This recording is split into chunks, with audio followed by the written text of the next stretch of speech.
Today, we'll be exploring 5 times that LEGO bricks have escaped Earth and gone to space, including the time that LEGO minifigures invaded another planet. So strap in, it's time for liftoff. You can't go to space without a ship. Wait, did someone just say spaceship? Yeah, I can't talk about LEGO in space without mentioning everyone's favorite plastic astronaut. Benny from the LEGO movie had a bit of a one-track mind, but that dedication paid off in the long run. On June 24th, 2016, a group of students from Old Dominion University partnered with NASA to send a payload into space on an unmanned Orion rocket. These rockets can launch as high as 200 kilometers, which sounds like a long way up, and to be honest, it is a long way up. But it's only halfway to the International Space Station, but technically that is into space. According to the experts over at NASA, space starts about 100 kilometers above the Earth's surface in an area called the thermosphere. In this part of the atmosphere, temperatures can climb as high as 2,000 degrees Celsius, quite a bit higher than the 105 degrees Celsius that LEGO bricks melt at. Therefore, it was vital that Benny and the sensitive test equipment be fully shielded from the heat. Luckily, NASA has gotten really good at this, and everything was returned safely to Earth. All in all, this was a successful, if uneventful, mission. But I guess that uneventful is exactly what most real-life astronauts hope for. But minifigures have gone much, much further. When the Endeavour space shuttle launched on its final mission into orbit on May 16th of 2011, it was carrying equipment vital for the International Space Station, but that wasn't all. The Endeavour was also carrying some extra cargo, something with no real scientific value, but something to bring a bit of joy to the astronauts aboard the International Space Station. The first ever LEGO sets to go to space. These were part of a long-running educational partnership between LEGO and NASA and tied into several promotional campaigns back here on Earth. The crew of the space station received a model of the ISS and a few simple machines meant to be assembled in microgravity. These were all assembled by Japanese astronaut Satoshi Furukawa, who incidentally became the first person to ever build an entire LEGO set in space. Now, like everything else in space though, he had to take some serious precautions. The sets had to be assembled inside a glove box, a clear plastic container with heavy rubber gloves so that you can work in the box without touching anything. This was necessary to prevent the loss and potential damage by these tiny LEGO bricks aboard the ISS. Satoshi used the model to make educational videos for children before having to disassemble the model for storage. Now, back down on Earth, students could build these same sets and then compare the functioning of simple machines on Earth to how they work in space. Quite an awesome concept. You can check out these incredible NASA sets in the description and use YouTube's new shopping feature to find out exactly where they're currently available. While these were the first complete sets to make it into orbit, LEGO had sent minifigures to the space station a few times before, actually. Back in 2001, the company had sent several alien minifigures from the Life on Mars theme to the ISS. These were later given away as prizes in a contest, and a few are still floating around today. This wasn't, though, the last time that LEGO would grace the ISS. When Denmark's first astronaut Andreas Mogensen made his way to the International Space Station on September 2, 2015, he brought along 20 exclusive LEGO minifigures. These minifigures were later given away on Earth to Danish schoolchildren as prizes in a competition. The space station is certainly pretty far away, but it only scratches the surface of the vastness of space. The furthest humans have ever been from home was during the Apollo missions in the 60s and 70s that encompassed multiple moon landings. Then we just kind of forgot about it for about 50 years. But recently, NASA has been preparing for a return to the moon and launched the new Artemis 1 rocket in August 2022. Eventually, this ship will return humans to the moon, but the first launch was just to make sure that everything worked properly by sending an unmanned orbiter to the moon and back. Now, while the shuttle had no humans on board, it wasn't completely empty. You see, aboard Artemis 1 was actually a crew of 4 LEGO minifigures. NASA and LEGO Education celebrated the historic launch by sending the minifigures into space to promote LEGO's new Build to Launch series.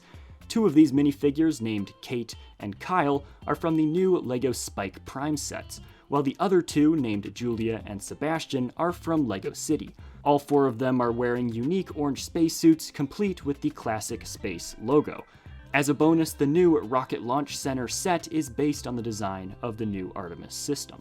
Overall, this trip took about 6 weeks, and the spacecraft safely returned to Earth on December 11th, 2022, which also means that all 4 of the minifigure crew members are safe and sound. That's a crazy journey for a little minifigure. Now, while 6 weeks is certainly a long and difficult journey, it isn't the farthest that LEGO minifigures have gone. In fact, they've beaten humans to not just 1, but 2 other planets. But first, let me ask you this. Is there a LEGO set or minifigure that you really want? Well, you're in luck, because I'll be going live on Whatnot to sell and give away a ton of LEGO sets and minifigures on Saturday, January 28th at 3 p.m. Eastern Time. If you want to join in on the fun this month, simply click the link in the description or go to whatnot.com/invite/SpitBrix to sign up for completely free. Since Whatnot is sponsoring this video, they also wanted to give all of you a special gift of $15 when you sign up. Yep, that's right. By using the link in the description, you will receive $15 to use during my LEGO auction livestream this month, which is perfect for all of you who want to expand your LEGO collection. Don't forget to follow me at SpitBrix on Whatnot so you don't miss my livestream, and bookmark my event by clicking here. It's super simple yet super fun to participate, and of course you'll get the opportunity to add some awesome sets and minifigures to your own personal LEGO collection. So click the link in the description, and I hope to see you in the chat on January 28th. Alright, now back to the video. The Spirit exploration rover landed on Mars on January 4th, 2004, and was followed by the Opportunity exploration rover on January 25th. These 2 made landfall on the Red Planet with one mission: to study the history of water on Mars. But just because they had a job to do doesn't mean that there was no room for fun. You see, attached to the lander of each explorer, which is the part that actually touches the ground, was a time capsule in the form of a CD. Now, maybe that's a little outdated by now, but it was the best we could do in 2004. This CD contained the names of 4 million people who submitted their details for preservation on an alien world, and the capsules were attached to the lander using LEGO bricks. Well, sort of. Apparently, LEGO takes great care not to bring anything to Mars, or anywhere, that has a chance to contaminate the native soil. In fact, they have an entire department dedicated to what they call planetary protection. Also, spaceflight is apparently really hazardous. As durable as LEGO bricks are, they aren't invincible, and the rigors of interplanetary travel would likely cause them to degrade, risking the security of the time capsules. So NASA decided that they would make their own bricks out of space-grade aluminum and screw those onto the rover. Maybe not technically LEGO bricks, but certainly close enough, and they were inspired by LEGO. Additionally, each CD sported a picture of a different minifigure Astrobot explorer. Spirit carried a picture of Astrobot Biff Starling, while Opportunity had Sandy Stardust. I just love the names that LEGO gives its minifigures. Speaking of names, each of the rovers was actually named through a contest that was run by NASA in conjunction with LEGO and the Planetary Society. Spirit and Opportunity are still on Mars today, though they have sadly stopped working.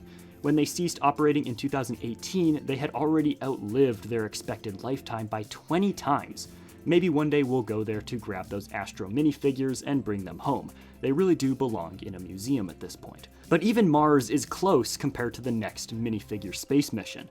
It seems that minifigures have made it nearly 10 times further than our closest planet neighbor, and it's unlikely that we'll ever see them again. But before revealing this LEGO space mission, please take 2 seconds to leave a like on this video. It's an easy way to support my work, and I'd greatly appreciate it.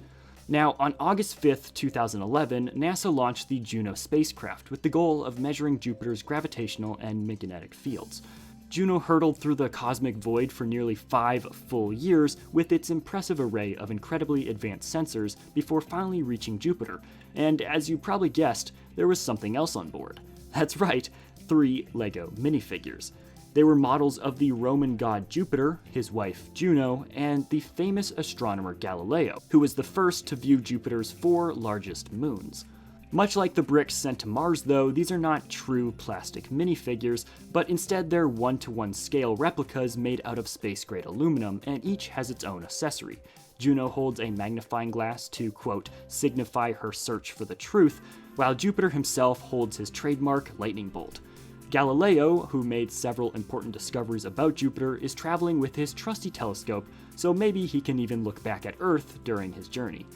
As a fun fact though, these are actually the most expensive minifigures ever, with an estimated value of over $2 billion. Now, granted, this number comes from exactly how much it would cost to theoretically fly all the way to Jupiter and collect them. Apparently though, each of these minifigure replicas cost about $5,000 for LEGO to produce. Juno was originally scheduled to complete 32 orbits of Jupiter before crashing into the gas giant. However, the data that was being gathered was so valuable and the spacecraft was doing so well that NASA decided to extend the mission through 2025. After this, however, the orbiter will most likely be crashed into Jupiter, where it will almost certainly be completely destroyed. Although we'll never see these exact minifigures again, there was actually a second set made as a backup. However, LEGO has kept their location a secret. If you found this video entertaining, I also think you'll really enjoy this video where I talk about the evolution of LEGO space sets. Check it out. Don't forget to leave a like and subscribe for more LEGO videos.